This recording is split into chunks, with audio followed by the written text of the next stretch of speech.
Hello and welcome to Skeindeer Knits. My name is Ellie and I am a Norwegian living and knitting in London. You can find me on Instagram as Skeindeer and I am Skeindeer Knits as a designer on Ravelry. And Skeindeer Knits is also the name of my Ravelry group, so yeah, do join there if you want to get in touch and get helpful patterns and take part in the Skeindeer Knits community. You may wonder where I am. This is not the usual setup. If you're new here, then this is probably all the same to you. But for returning viewers, you're probably going to be wondering. I'm currently in my sister's apartment and I have been fretting for so long about the setup of this because of course I forgot to bring the tripod that is at my mom's, which is where I was first. So it's just not here. So what I have now is I have stacked this old box at the end of the table that could easily tip back at any moment and I will have lost a lot of expensive equipment. And the camera is balancing on a sea salt jar. So wish me luck, this is gonna be great. In fact, also on top of the sea salt jar, the camera is balancing on a tiny little lid just to get the angle just right. This is also the best light I can get. It's about the daylight we get now. It's about noon, so peak daylight. This episode is probably going to go out quite a while from now because I literally just put up an episode recorded from London. So I'm expecting this to go out probably at the end of the month. But today is the 22nd, is the day after winter solstice, the darkest day of the year in Norway, which is quite far north, so it does get very dark. And I will say I'm pretty happy that I don't live here this time of year most of the time. Obviously I come home for the peak darkness for whatever reason, but the rest of the winter I'm actually pretty glad that I am further south because you just feel like it's night all the time, you know. It's like it's a blip of morning right now at noon. Yeah, so I wasn't really going to record anything while in Norway, but I thought I've got stuff to show you that I may never be able to show you again. So with the pour light setup and all the other sea salt wooden box lid setup here, I'm just gonna jump straight into it. So first I'm just gonna cover knit-alongs because we are closing quite a few right now. We are closing, well, I'm just gonna pick up my notes behind there on the sofa. Professional right here. Okay, we've got a fridge in the background, it's all very good. The Julafton knit-along is coming to an end. That was the Mr. knit-along for December basically. It lasted for exactly a month and I hope you enjoyed it. I do apologise that it took a while for the last clue to come out. It did come out on the day that I promised. It was just at the end of the day rather than the beginning, which most of the clues were. So I kept my promise they would come out on the day, but it doesn't mean it's gonna come out like right away, because this is an unfortunate thing about maybe Ravelry, I don't know, is that you can't really program anything to come out. You literally have to sit there at your computer having internet and uploading it, and I wasn't at the computer, I was traveling, so apologies it came out in the evening, and I hope you enjoyed it. It's been a really fun Mr. Knit Along, and I assume you know by now, that you understand by now why I call them the whimsical sister mittens of the last year's Mr. Mittens. Basically they kind of form a trilogy, the three that I have done. They sort of follow along the same theme of a winter night at Christmas with subtle decor and hints, but mostly just being winter mittens that are very, I guess, Scandinavian and sort of nostalgic to me. I don't have any to show you here, but do go over to my Ravelry designer page. You will find the pattern there and you can click through the projects and see what they look like, and I'm sure a lot of people have finished their mittens by now and it's been really fun to see. So yeah, thank you all for taking part, thank you all for your enthusiasm. It's always been really fun. Yeah, might just make this a tradition. I'm pretty sure it is a tradition by now. We've done it for 3 years, but yeah, I mean, you know, see you again next year I guess. So yeah, I don't know what else to say about that. You only need to have done one mitten to take part in the kind of prize draw that will happen once the finished object thread has been closed. That'll be at the end of the month, so just make sure you get it in before then and it'll be fine. Other knit-alongs I'm running is Skosakofte KAL, which is going to close at the end of the month. I think that's what I'm going to say about that. Same with the yearling knit-along, which I think I'm going to be closing for good. I've really enjoyed it, it's been fun, but I am ready to start another knit-along, which I'm going to talk about just in a bit. But also lastly, the Calibrate Club number 3, also probably the final Calibrate Club I'm going to be running. I am starting fresh, doing a little new and different things from now on. So yeah, thank you for following along on that. That is still not over by no means. We're going to do that at the end of February. So yeah, it's basically taking part in my Cyber Mitten Club. The last mitten design will come out at the 1st of January, if not at the end of December, depending on, you know, how I think I'll be feeling on the day after New Year's Eve, although I tend to take it easy, my friends do not, so yeah. I would love to show you the mittens now, obviously, but I have a feeling I'm going to put this episode up before then, so it will be awful to spoil you, so I will be showing you on the podcast a bit later down the line. But you will of course be able to see them on my Instagram and on my Ravelry design page, so do not worry. If it is the 1st of January, you will be able to see them there, basically. It's annoying because I can see them from here. I do want to show you, but so that was the last pair, and then all five mitten design pairs will have come out. So that's basically that. Now in terms of new knit-alongs, like I said, I think I'm done with the year-long knit-along. I've done it for 2 years. It's been really fun. I've converted many to colourwork mittens, and you guys have converted other people, and it's been really fun. But I think 2 years is good. That's good. And I find myself, especially this time of year, constantly feeling like I am just running too many knit-alongs. I'm going through this list now. I went through what, 4?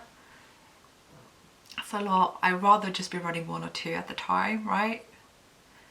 So I'm thinking, what do I do about this? Because what I find myself, so I just think like every time I release a pattern, I look at my knit-alongs, my currently ongoing ones, and I'm just like, I'm running too many as is. I can't start a knit-along for my new pattern.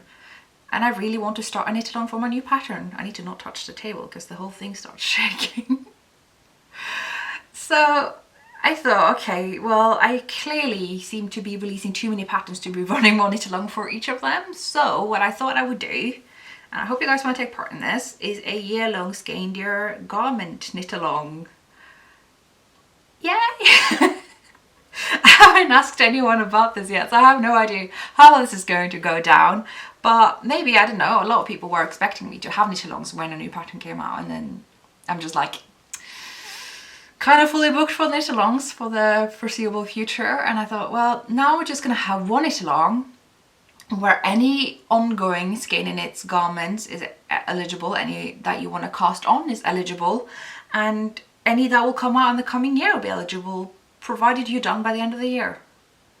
I think that will work out. So anything sweater, cardigan, I don't know, if I ever do a dress, you know, anything that goes on the body, anything that will fit into the garment category on Ravelry essentially, so not accessories, but garments. So it's quite different from a knit-along. It's also quite different in a sense that only my patterns are eligible, which is like, I'm always a bit scared of doing that for some reason. I don't know, I like to have it open for a lot of patterns, but sometimes I have to have a serious talk with myself and be like, Ellie, you are a designer, maybe you should be a bit more business minded. And I'm just like, yeah, I mean, work, it's also very serious. That's what I'm thinking of doing.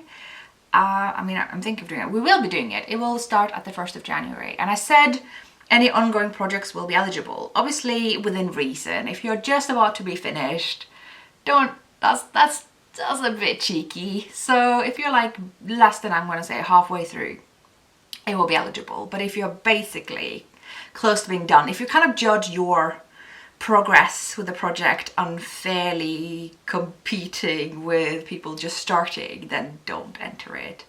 Basically, I think you can use your common sense here. It's going to be open for the whole year, so I'm pretty sure you're going to get you know, a lot of good chances to take part. So I think that would be a good rule. Yeah, so I'm going to start a chapter thread, and I think that's all I have to say about that. I don't think there's much confusion around this that I can foresee. So yeah, we'll talk more in the Ravelry group. And I'm also going to try to make this one a bit more Instagram friendly for those of you who for whatever reason are not in my group. So I'll make up a hashtag, I'll put it down here. I haven't thought about what I'm going to call it yet, but probably like Skeindeer Garment Cal 2020 something. Is that too long? How long can a hashtag be? I don't know. I'll put here whatever I decide. I haven't decided. Oh dear. So, knit alongs out of the way. You want to probably hear about knitting. I've got a lot of knitting to show you, which is the main reason I'm doing this, if I didn't say that already. I've got Christmas presents done, and obviously once they are given away, I can no longer show you. So I'm going to show you now, essentially. But before I do that, I actually have one last pattern coming out this year. It came out on the 25th of December, which sounds weird to say in past tense because that's still in the future for me, but it will be in the past for you. Where did I put it? Where is it? There it is. It's a big grey blob. How about that? I'll try to show it off. I'm very close to the camera. It's actually quite far away from me. I'm not even close, but 40mm lens, what can I tell you? This is the sweater. I mean, it's just the most basic sweater I've ever done, and that sounds very shady. I just wanted to make that. I just want to make a sweater that I think will work for everyone, and it will work really well for me in the sort of mood I am in most of the time. I call it Sweater Hug, right? It's probably too late to tell you guys now, but it will be launched as a part of a bit of a charity stunt, but that will only be applicable on the 25th. So for anyone who took part in that, thank you. It's not happened yet, but oh, time travel, old timey-wimey, what can I tell you? So yeah, I'm trying to show you the whole thing. It's a little bit crumbled being as it's been in my suitcase traveling from London. It's got a very nice sort of funnel neck. It's very modifiable. I actually urged my testers to modify if they wanted to. So basically, if you wanted a crew neck, you just do it shorter, because you pick up, right? This is what you do at the very end. You pick up the neckline, you knit it. If you want a crew neck, you just bind off sooner. If you want a double neck, you just knit it even longer. I stuck to the funnel neck, somewhere in between. It's all very trendy and down with the kids right now, so that's what I did, and that's kind of what I like. But it's so modifiable, this thing, because it is top down. So length is very modifiable. I actually even went for longer length than what I normally do. So yeah. Sleeves full length. Again, if you want to do a folded cuff, you just do it twice as long. Maybe add another centimeter as well. It will be just even cozier, and you can make sure you've used up all your yarn if you've got a lot. I think for my size I actually used exactly 1,000 meters. I'm about 42, maybe a bit more than that now. I don't know, it's been Christmas. Inch bust. So yeah, that's the sweater. I call it Sweater Hug because I'm cringy like that. It's just beautiful and grey. Now the yarn I used is actually a yarn that I bought from Crafternoon Treats when I was at Yarndale. To my knowledge, that yarn should be available on Etsy. I haven't talked to her or anything about this. I just bought the yarn. Professional as ever here. But I've listed a bunch of DK weight yarns that you could use. The whole concept of this sweater is that it is a sweater hug. It's for those darker days where you just need a hug in the form of a sweater, basically. So any sort of plump DK weight yarn, I don't care if it's not superwash or not, whatever makes you feel, oh, I just want to get a hug from this yarn.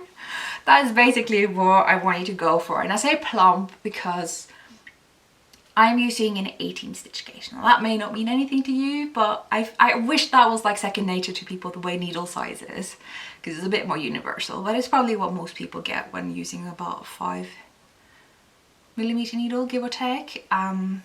So some people may think, oh, isn't that worsted weight? Yeah, that would be good for a worsted weight yarn, but I use DK. Because I used a very plump DK, I got a very nice light sweater where the fabric still is very beautiful. So just when choosing a DK weight yarn, have it on the heavier side rather than the sport weight side, because sometimes they can go either way. It's a fuzzy category, basically. So I would think like John Arbon Knit by Numbers DK will be amazing for this. I think that would be really great. I put a lot of suggestions in the pattern for yarns that I think will be more than suitable. So whatever you want to get a sweater hug from, I'm thinking like Polworth or something. I think this was a Polworth Corriedale blend, which is basically just perfect. So I actually should have been wearing it today now, shouldn't I? Instead I'm just wearing a sweatshirt. It's even from the men's section, but you know, it's a good colour. I like the colour.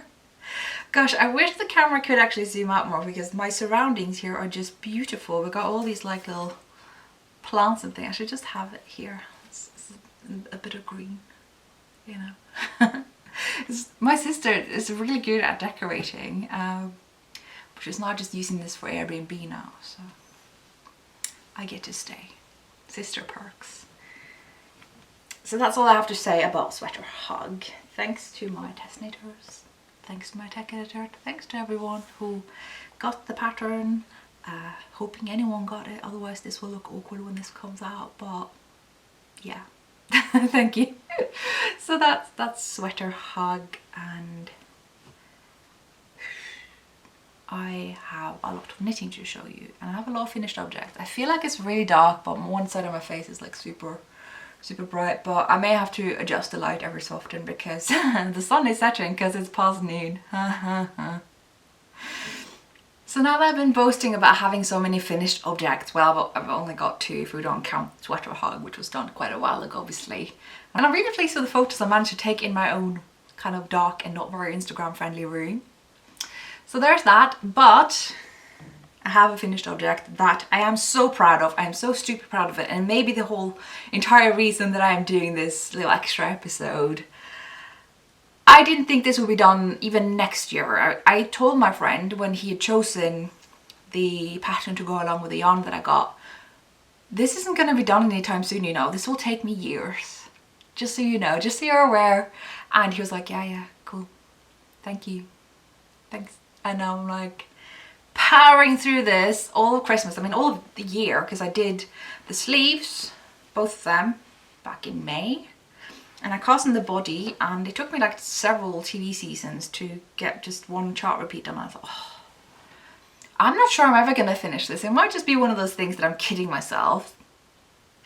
But something struck. I don't know what. I don't know what possessed me, because this is so uncharacteristic of me.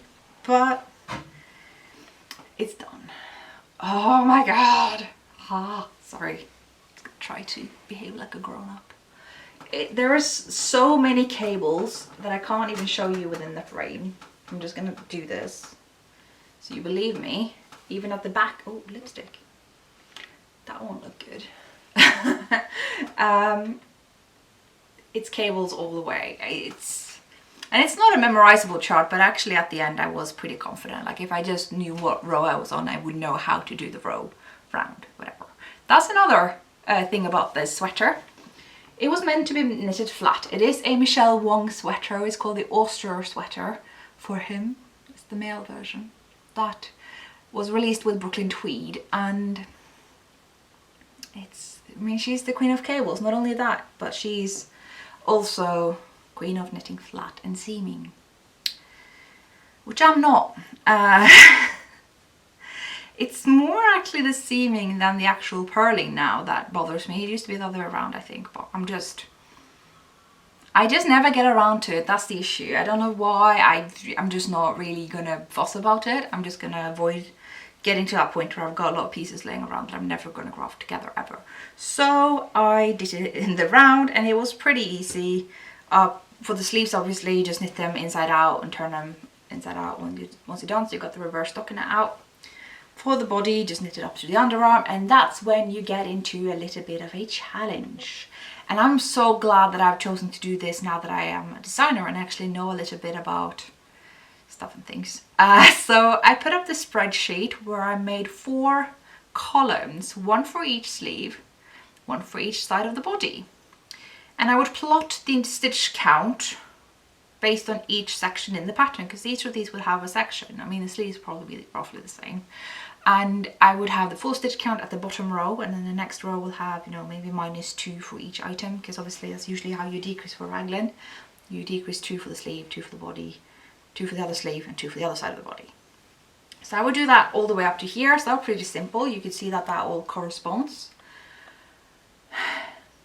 And then it gets a bit funnier, because this has a beautiful raglan shaping for the shoulders, so that it gets, you know, it's quite friendly for the shoulders. A lot of raglans are a little bit triangle shaped almost, so you don't, it's a little bit hard to fit over the shoulders, and it becomes a particular challenge for men. And you'll see that in store-bought raglans a lot, like they actually have done some sort of shaping that makes it seem a bit like a saddle shoulder in a way, and that was done here.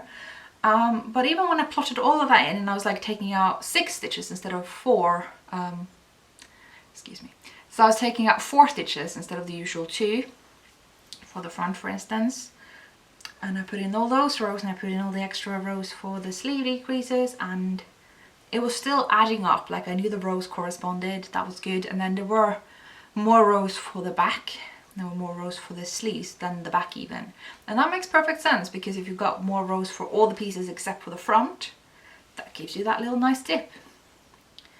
And if you've got more rows for each of the sleeve caps than the back, that gives you a slight dip at the back. It all added up, and it obviously helps that I have done raglans before, and I know a little bit about how, you know, a neckline should dip in the front versus the back, and it sort of it really helps to kind of know my craft at this point. So I managed to do the whole thing in the round up until the neckline shaping, where I then broke the yarn and started off at the side here and worked flat back and forth until I was at the back of the neck shaping, where I actually started working each of the sides separately, because I was just shaping the shoulders at that point.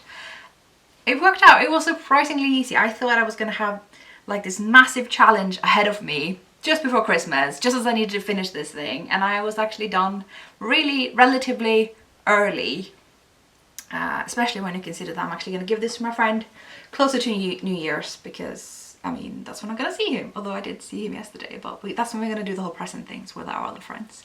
So that's, yeah, I am really proud, if you can't tell, really stupid proud that I managed to not just finish this in time, do all these cables and do it all in the round with this really cool modification that I put this on actually before I even had picked up for the neckline and done the rib, and I was like, I want to keep this. It means a lot more tighter on me than my friend, who is quite a lot slimmer and obviously taller, so the length will fit him more than me. I was like, I've never ever done a full-on cable sweater. I've done the chock sweater and that's about it, and it's got just some fairly simple cables in the front. You don't feel like it's all cable galore. There's a lot stuck in it. So now I want my own full-on cable sweater, obviously. I know which one I'm going to make. I mean, I'm already working on the Knox sweater and I'm working on the Soda cardigan, but mostly I want the stag head pullover by Nora Gone, the other queen of colour work, and I want to do it in the new burgundy Gilead yarn by the Rauma Natura.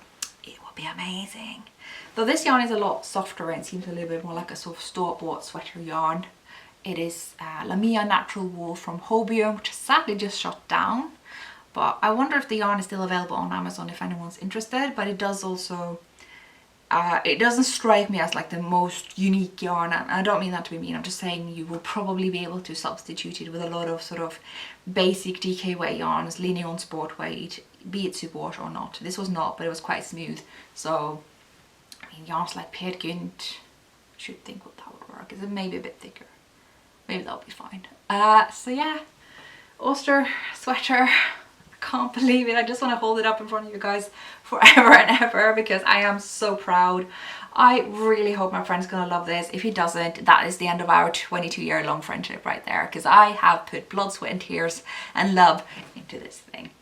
I'm just kidding, but you know, you guys know, you're knitters, you know.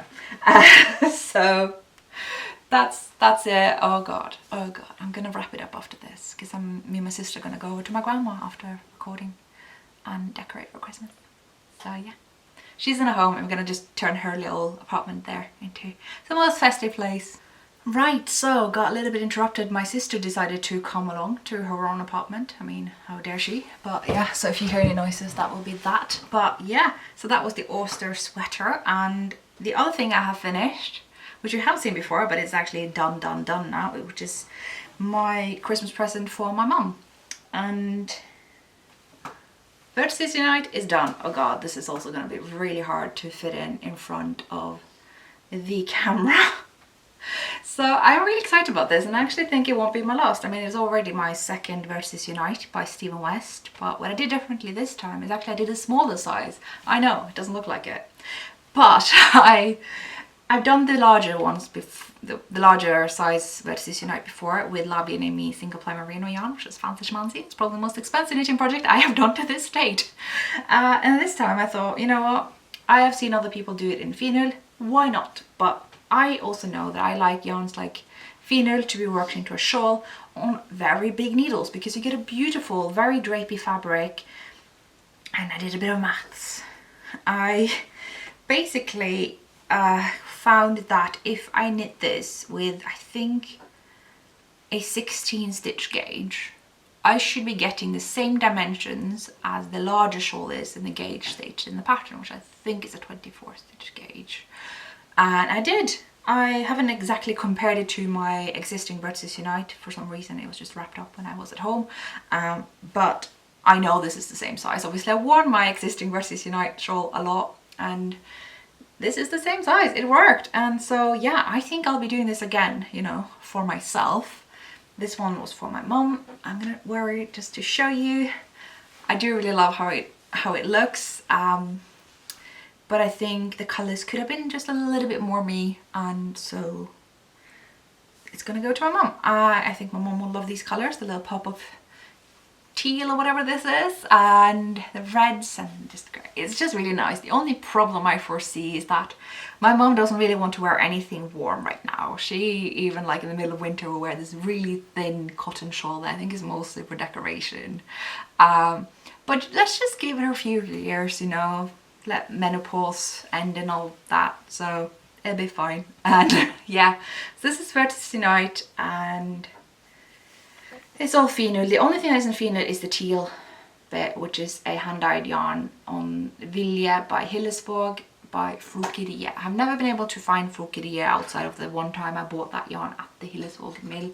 So apologies, I won't be able to tell you where to get hold of that, but I'm pretty sure Laila of Varbit, who's in Oslo, will probably have some other hand-dyed something on similar yarns. So yeah, really sorry I can't show you this more in full. I did get a kind of blocking photo of it when I was in London. It's not great, it's just on my very dusty floor, but yeah, I just really like it. I also love that I managed to fit in the new really marbled red fenil that, yeah, and I also got the new marbled light blue that fenil also has now, and the rest is just greys that I think I had leftovers from my isbre, because I had a lot of yarn for that. I didn't know how much to get, so yeah. Whoa, done. It's big. I just hope there will come a time where my mom's gonna be like wanting a really big warm shawl, because it's really nice. I like it. If she doesn't wear it, I'll take it back. I will make my own. I'm gonna go to Who's Frieden in a bit, and then I'm gonna choose my own colours. It's just really hard to do online, so I'm really glad that I can now do that in person while I'm either here or in Oslo, which is where I'm gonna go next. So those were kind of all my finished objects, but one thing I thought I'd just show you as well, just while I'm here, because I am now really powering through the Christmas presents, which I obviously swear I was never going to do again, but this happens every year. So I did also dig up an old project of mine that I thought I would actually give away to my friend Christy, who you will have seen in the podcast eons ago. This is the Carbeth sweater by Kate Davies, which I knitted in chunky Jacob wool by Garthenor, and I've never worn it. It's just really, really thick. It's like wearing a rug. It's just so thick. And I actually asked Christy before I thought to give her this, because this is a very divisive outfit, and asked her, you know, would you like a sweater that is literally like wearing a rug? And she was like, yes! So I'm gonna hold her to her word, because I think she knew what I meant. She's gonna get this. Because looking at it, I'm like, this is Christy in a nutshell. This is her colour, this is kind of the fit that she's kind of gone for lately. Like, she was really pleased when I gave her the sweater, I can't remember the name of the green one from Pom Pom, though it's pink in Pom Pom, came out in the spring issue in the front cover. I'm sorry, I don't remember stuff. But she really loved it, especially when I accidentally felted it, which is kind of how this sweater already feels because it's so thick and dense. You couldn't felt this even if you tried because it's that dense. So that's, I just thought I'd show you that. That's going into the gift pile, so it gives you kind of an idea of the presents going away this year. Which leads me into works in progress before I have to abruptly wrap this up because my sister really wants to get going to our NAM. So I felt really optimistic when I was working on the Ulster sweater and I was done so much earlier than I thought I would be, that I looked at my planned gifts and I'm like, well, Ingrid is getting the Ulster, Christy's getting the Carbeth, and Håvard is getting nothing. The same Håvard who back in 2013, sorry, a while ago basically, bought me yarn to make him a sweater that I never finished. Is he supposed to be the only one not getting a sweater when we're all opening him together?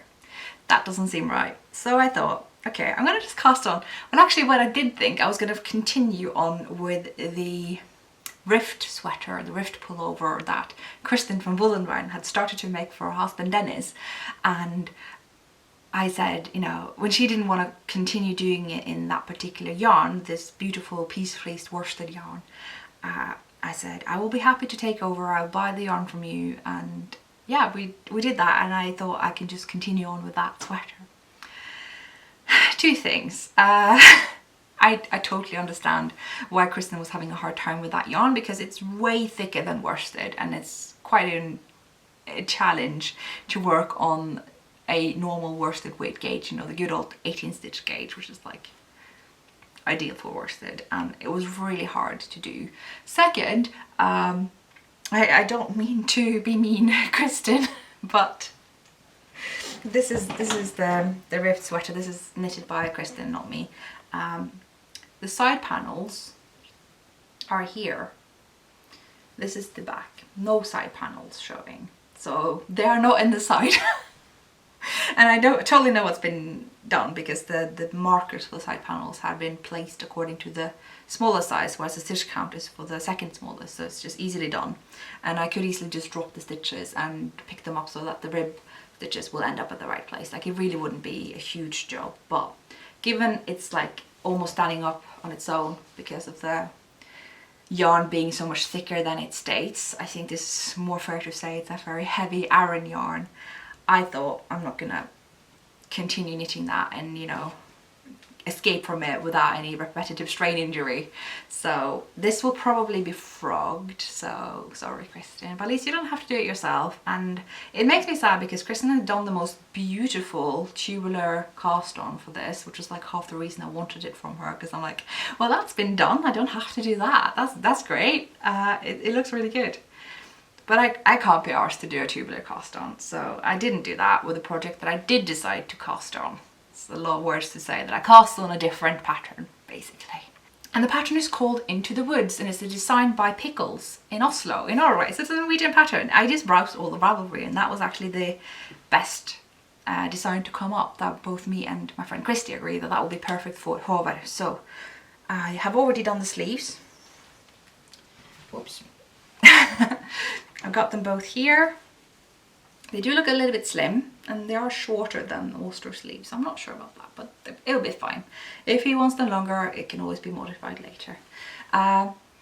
One thing I will say, and I don't know if this is because this has been wrapped up in plastic, you know, for a fairly hot summer, I don't know, but Peace Fleece yarn is known to have quite a bit of spinning oil on it, which is fine. It's fine, but I wonder if the oil has gone off because it smells rank. It doesn't smell like sheep bad, and maybe it's the mohair content, I don't know, but it smells like bad oil. So this will need a very thorough wash. I think it can be saved with a wash. I don't think it's like damaged the wool in any way, but yeah.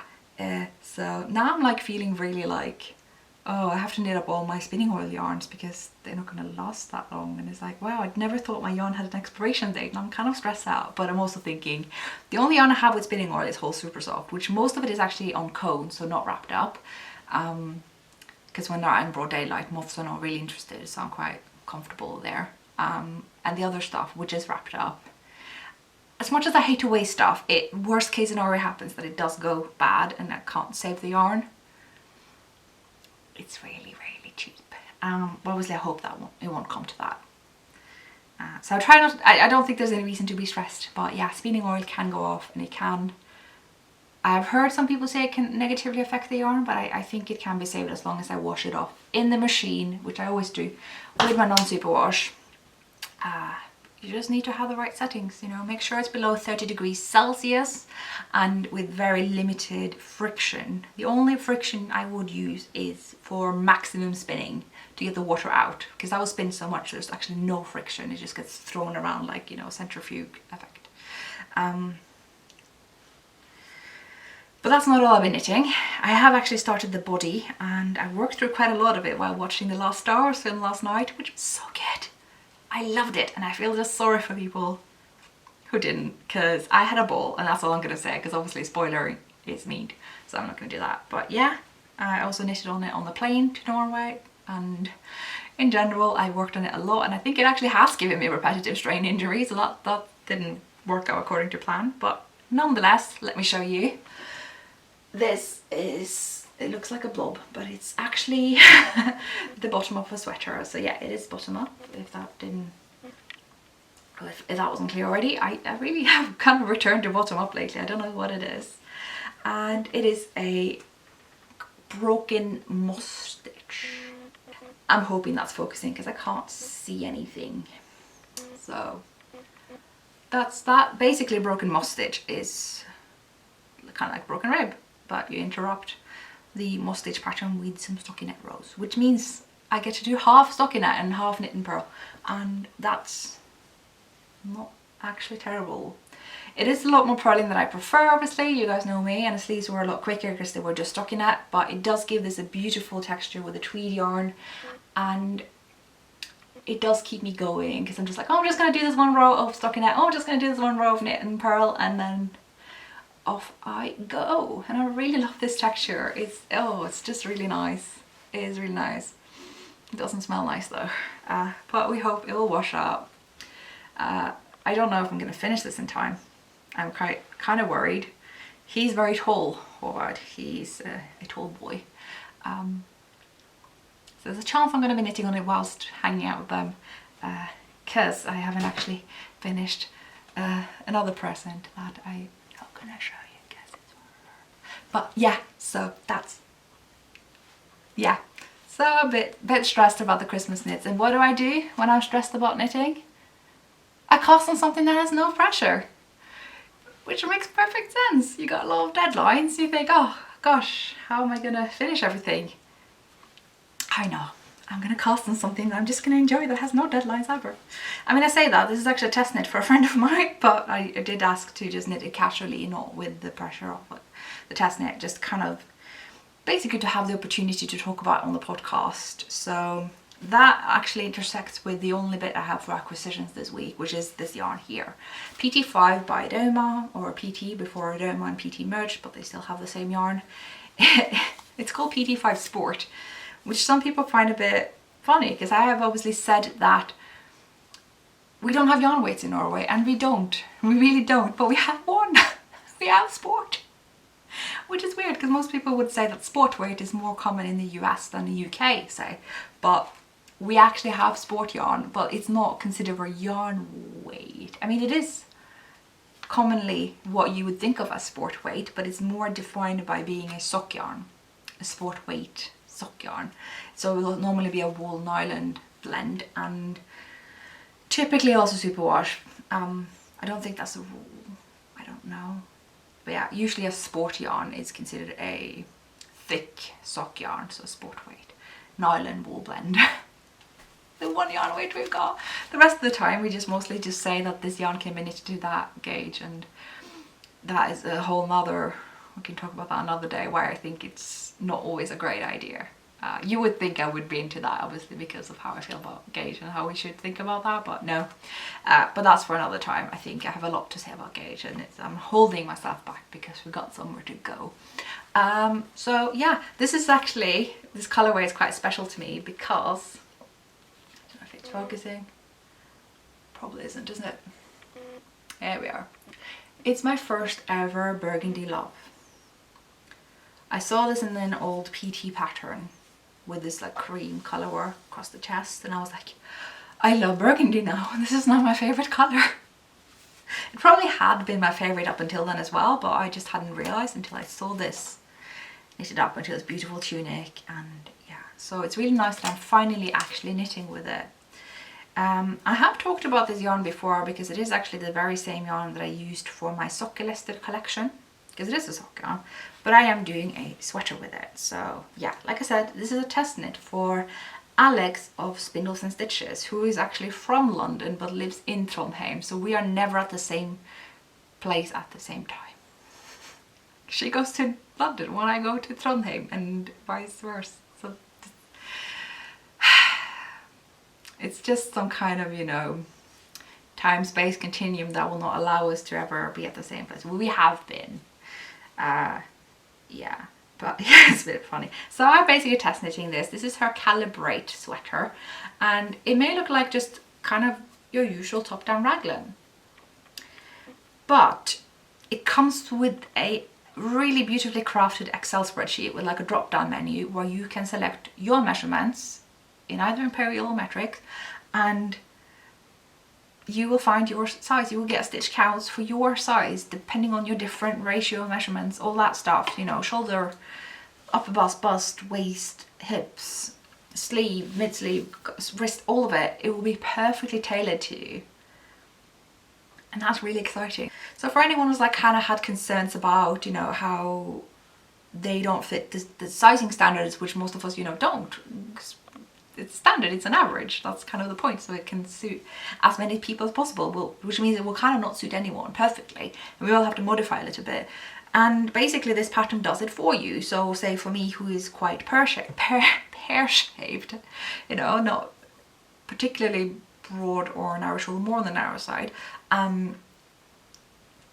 fairly small bust compared to my below waist part, and this just grades really well for that. You will get something that suits your dimensions no matter what they are, and is super size inclusive. I think it's the most size inclusive pattern I've ever seen. And yeah, I really want to pick up the neckline now and start seeing kind of what it's looking like, because obviously you do a top down raglan like this, the neckline just looks huge and you don't really get a good sense of it until you're picked up and done the neckline, and you can actually see it's probably going to be a little bit wider than this, like more like, I don't know, I've seen photos. I don't know when the pattern's coming out. I think February, but don't quote me on that. She's doing a really good test knit with a lot of people, a lot of different sizes, and we're all trying it out and it's working out really well. So I'm just about ready to split for the underarm. It does have quite a scoop neckline, as you can see, but I will be picking up the neckline and knit that to find out if the yoke is deep enough for me, because you can work in more rounds if it's not, basically. So I haven't gotten that far with it yet, but it does seem quite length inclusive as well, if you want to call it that. It does seem to work with, you know, whatever length differences you have in your body. I've yet to explore those parts of the pattern. I'm trying to like show you so that the colour will reflect in the bit of the daylight that we get here, which is dwindling. So yeah, gosh, it's going to be good to be recording back in a place that has daylight. That'll be good. So more on this later. Obviously this is just the beginning. This is what I'm doing when I should be working on stuff that actually has self-imposed deadlines. I mean, it's not like I made up when Christmas is or whatever, but it's I'm sure friends and family want them when they are giving me their presents. That'll be nice. As for the Christmas jumper I was working on for myself, I actually haven't made any progress on that since last time we saw each other, basically because of all these Christmas knits. That was also kind of one of those things I cost on because it won't really have much of a deadline. Sure, it would be nice to have done by Christmas, but it won't be, and I knew that costing it on, really. It has really flown by, but you know what? Christmas is going to come around next year and we can only hope it will still fit me. So I'll just be wearing it then. That'll be fine. I'm not too worried. I'm just using the lead up to Christmas to actually motivate me to knit it. It's kind of like what I did when I did the Advent Garland Mitten Calendar by Kathy Lewinsky. I just kept on knitting it in the lead up to Christmas when I was motivated. So even though it wasn't ready by Christmas, the first time around anyway. Second time it actually was, just about. It just use the motivations you can find in your kind of around you, I guess. Yeah, so that's all I have for you guys this time. It is probably a much shorter episode than usual. I really just wanted to show you the stuff that I will not be able to show you later. Even the Into the Woods sweater I probably will not be able to show you later, hoping that I will finish it, of course. I'm gonna try, you know, persuade the boys if I can take some photos of them wearing the sweaters. No promises there, I don't know how sure they're gonna feel, but fingers crossed. So yeah, happy holidays and happy new year, and I'll see you guys on the other side. Bye.